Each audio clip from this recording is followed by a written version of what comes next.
Hey everybody, I'm back live in action and reporting for duty. And this is one of them times where I just literally just turn on my camera and not even like thinking about it too deeply. But however, I am in day 3 of my fast, and my fast includes no foods. And I did drink a little bit of water and I did drink some coffee. So I don't know if that can still be considered an Esther fast, because the Esther fast is no food or no water for 3 days. However, God, he gave me a little help. He allowed me to have some water and some coffee, and I ain't OD. I did not overdo it. So this might be a piece of a vlog type of video, because I want to slide in. I want to share with you how I'm feeling, and I also want to allow the Spirit of the Lord to be present in this video and to speak his word, whatever it is that God has that he wants to say and share. So I'll just get started and then I'm gonna let God do the rest. So I just woke up at the mall, in the parking lot in the mall, and this is my little bit of a setup so far that you all can see, other than me actually pulling over to show you. So I went to work overnight. I went to sleep, woke up, and now I woke up feeling so good, not feeling hungry at all, because I feel, and I know that God is feeding me in the spirit right now. So it's a little piece of comfort while fasting. It may sound so cliche, but literally, truly, consciously place your eyes on God. Place your eyes on Jesus and on the Holy Spirit, because them are some very busy people, okay?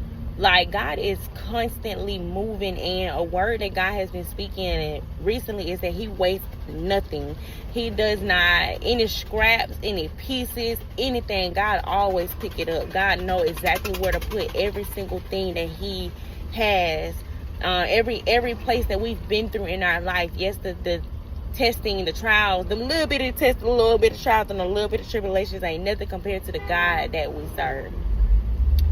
So, I woke up feeling so good, so blessed, and so full, y'all. My stomach looks so good.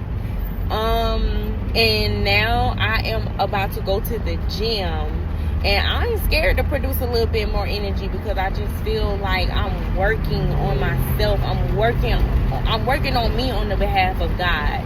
I am the priority number 1 when it comes to the mission that God has me on in life. God has me, hold on y'all, let me put this window up.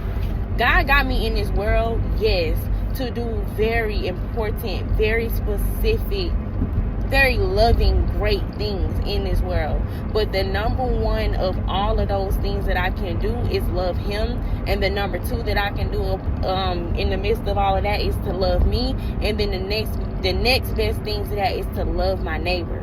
Because the love of people is going to, like, a sacrifice is not a sacrifice to you when you know what you're doing it for. And an example of that is, if you was to go to put down on a house or a car, you know what you're putting it down for.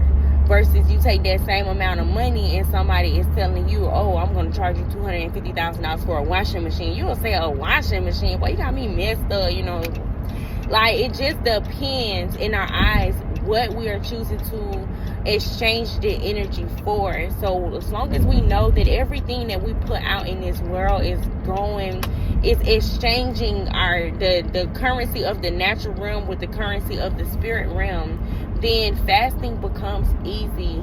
Giving things up, walking away from things, or accepting that things want to walk away from us becomes easier, because, like I said, we know what we're purchasing. We're purchasing our freedom in the spirit, with our bodies, with our actions, with our mind, with our mentality. If you give God your mentality, you get back freedom in your mind.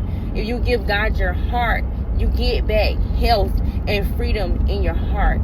The freedom to be free from rejection, neglect, abandonment. As we know, these are some things that God has been helping me to overcome. So when the Bible speaks about that the heart can be deceitful above all things, if you have disappointment in your heart, neglect, rejection, fear of failure, disappointment, I think I said that, but if you have these things in your heart, you are now moving in operation of these things.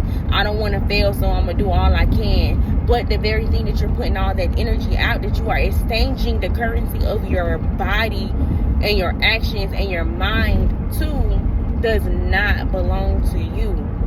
That is not, that hurt that you have experienced is not your hurt. You are to give that thing up to God. The rejection was not your rejection. It was, that belongs to God. Because God is to do away with certain things of the world.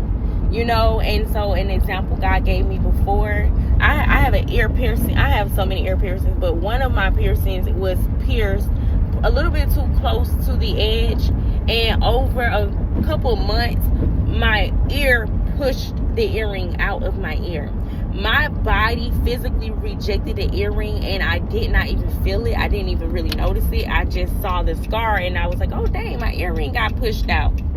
So there are certain people, places, and things that our body rejects. And you know, certain things that God rejects for us, because he did not create our body to be enduring that situation. He did not create us to be right there for long. Yeah, you know, God might have had you there for a season, but your season of time is up. And so look, like I said, I was gonna let the Spirit of the Lord take over and just let him operate through me, because I feel what he's doing within me and I'm loving it. So get ready to go to the gym. I'm gonna work out a little bit, y'all, trying to get my 8-pack bikini fine by the summertime. And I think I'm going to go skating because I love skating, and I just want to do that for me. I'm gonna put my little my music in, because I'm going to, you know, one of them skating rinks that, I don't know, I'm going to the skating rink. I'm gonna just say it like that. But I'm going to do that for me. I'm not going to care, like, you know, normally when you think about fasting and no food for 3 days, you think that you have no energy. So I am doing all of these things, and I'm going to work tonight. And I know that God is the one who restores and replaces and replenishes the energy that I have within me, because he created me to be able to put the energy out that he replaces and he restores within me. So this is also confirmation.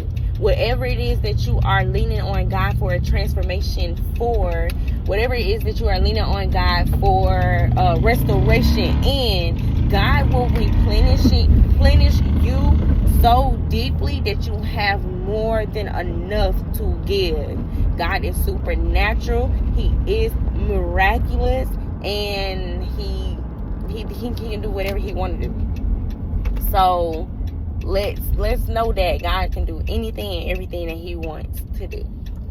So I love y'all. This is day 3 of my fast. Maybe this be a quick little video. And I guess I'll catch y'all in the next episode on A Talk with Quay TV. So until then, y'all have a super fragilistic, espialidocious day today.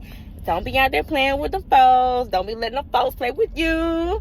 And y'all, you know what to do, so do that for me. And don't be playing with God, because God not playing about you. Okay? Keep that in mind, number one. Like, God ain't playing about you, so don't play with him. And because God ain't playing about you and you don't play with God, you can't let nobody play with you. And you can't be out there playing with you. You got to take your life for real and understand that this is for real. So again, I love y'all. I'm going to talk to y'all later. Bye.